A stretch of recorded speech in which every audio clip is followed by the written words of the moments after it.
Hey guys, Tim here. I'm just going to give you an update on where the whole bike project is at.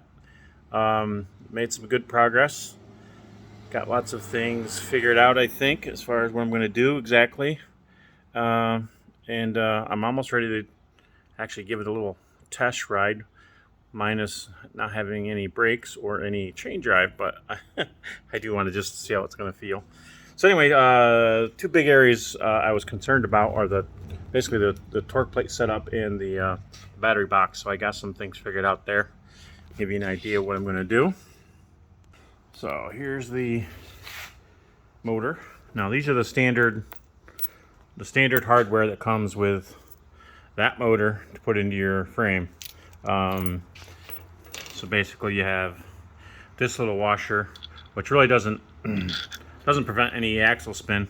It's just there to kind of space out the bigger part of the axle with the side of the frame, the dropouts. And then put it in your dropout.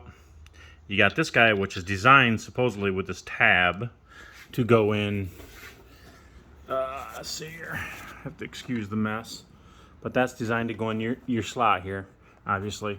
But what I found was this just doesn't cut it in this frame. So I was back to designing something from scratch, and what I came up with is basically some torque plates that are going to mount in inner and outer. So I designed up some stuff in Fusion 360, 3D printed it, got everything fitted right, and then I sent my designs off to Oshcut, had them laser cut out of plate steel. And this is what one of them looks like. So there's basically going to be four. So on this side here, this is the brake side. Each one's actually unique. On the brake side, it's going to mount, let's see, this one's going to go like, gotta look at the frame now. Cheating here. Basically going to go, this is not in the right orientation, but just to give you an idea here.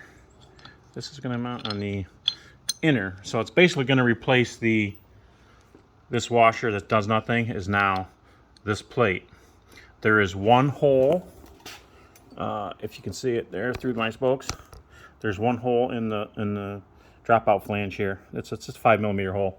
That will help prevent it torquing. I'm not totally relying on that. I thought about drilling it out to maybe 8mm and drilling the flange out more, the dropout flange.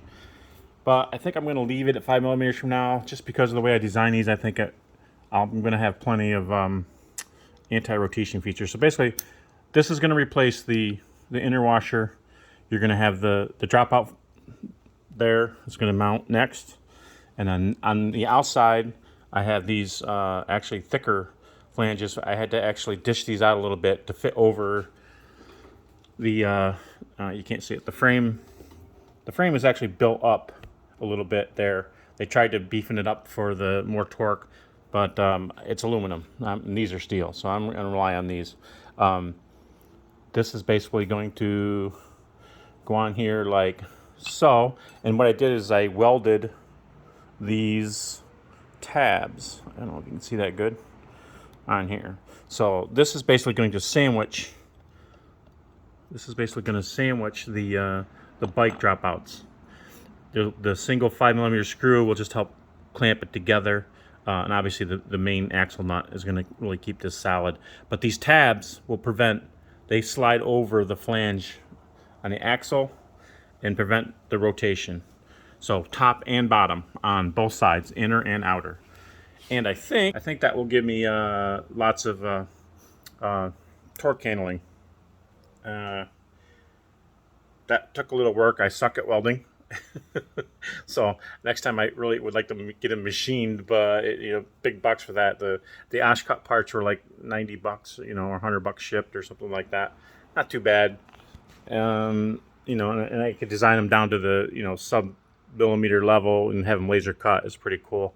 I actually left a little more tolerance than I needed to, so I have a little more rotation on there than I would have wanted ideally, but I'll know that next time.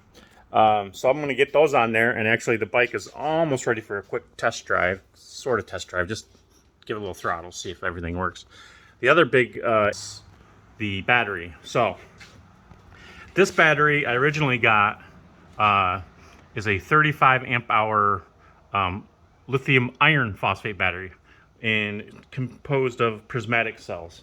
So the big deal with the lithium iron phosphate batteries, of course, is they have a lot more cycles in their life than the typical lithium ion battery. So I designed this box for that. Now my only concern with that is the weight of these and the size. This thing is huge. It weighs 40 pounds. So I basically have been designing and 3D printing this case here to mount the battery in. This is a prototype, so forgive all the colors and everything. The controller is mounted up there. There's going to be, say hello to my wife. Say hello. Hi guys. And this is basically going to be, this is the wrong side. So I gotta show you over here. This is basically a spacer that's going to cover all the wiring. It'll mount like so. Like I said, forget about the colors, the blue, the white. They're all going to be black, and it's going to be made of polycarbonate. This is just cheap PLA for prototyping. But I'm getting that all worked out now. I got the battery mounted in here with this case. As you can see, I have a metal strap, 2-inch wide strap that goes from the frame all the way around and tucked into the bottom there. So I think that will actually hold it. I was actually not going to use printed case to begin with. I didn't know if it would be strong enough, but after printing this out and putting it in here, it seems really strong. Like, I am not worried about this case really breaking with that strap on there.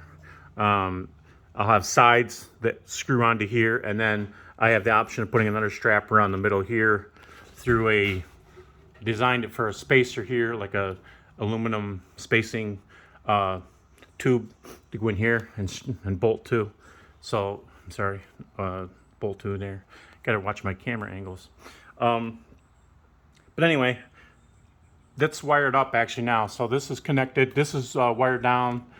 This is the main connections are there. I'm gonna put this tire on, get that wired up, put the handlebars on. The front suspension is all done.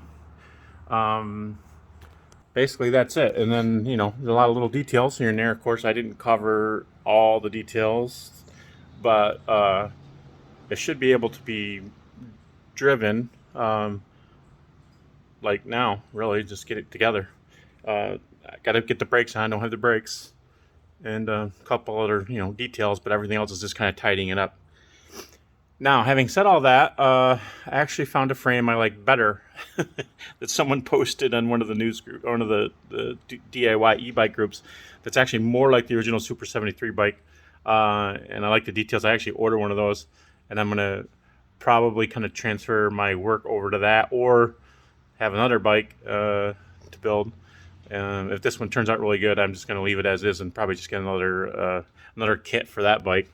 So anyway, that'll be the future, but I have some ideas for that. I got it bare. That frame is bare, is not painted, because I wanted to do a specific thing with it and see if it works out. Well, I'll save that for a future video maybe, but my next video I probably do, I'm not going to do one of me riding this right now until it's like done and I have everything, the case is all reprinted and the sides on and everything, and it looks nice, and then I'll probably just do a quick final video if everything works. Even if it doesn't work, I'll do something so you can see how it turned out. My only concerns with this bike is it is heavy, especially with me on there.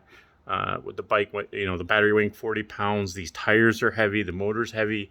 So I'm exceeding the weight limit of the bike, which I think, you know, I'm sure they don't have a scientific measurement for it, but they say 150 kilos. I'm probably, with me on there, it's looking at like 160 kilos with this battery and everything. So, anyway, I'll keep you guys posted, and I'll see you next time. Bye.